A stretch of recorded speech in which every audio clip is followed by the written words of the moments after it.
the Chinese government is offering large signing bonuses and housing subsidies to competent semiconductor professionals in an apparent effort to widen the country's semiconductor industry. The incentives are alleged to be a continuation of the Chinese government's Thousand Talents Plan, which was reportedly halted in 2018 after the US began probing scientists involved in it. The new initiative, dubbed chipmaking, has not been extensively publicized by China, which does not include it on official websites or publish the names of honorees, according to Reuters. It is uncertain whether the endeavor will be successful, according to the report. Because of the political context, several Chinese experts in the subject who live abroad are thought to be hesitant to return home. The goal of China's plan is to strengthen the country's domestic semiconductor sector. China's overall chip market share is small, especially when compared to neighboring Taiwan, South Korea, and Japan.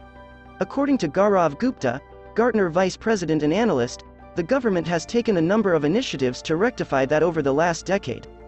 I think China only fully realized the relevance of the domestic semiconductor industry around 2010, Gupta remarked. They have invested heavily in developing that industry over the last 10 years, so they have a good ecosystem for fabless companies. According to Gupta, China has a pretty well-established manufacturing environment for mature chip types, as well as supporting packaging and testing companies. However, the country trails the leaders in several key sectors of the semiconductor industry, most notably wafer fabrication equipment, advanced leading-edge devices, and electrical design automation. That's where the inflow of new talent comes in, according to him.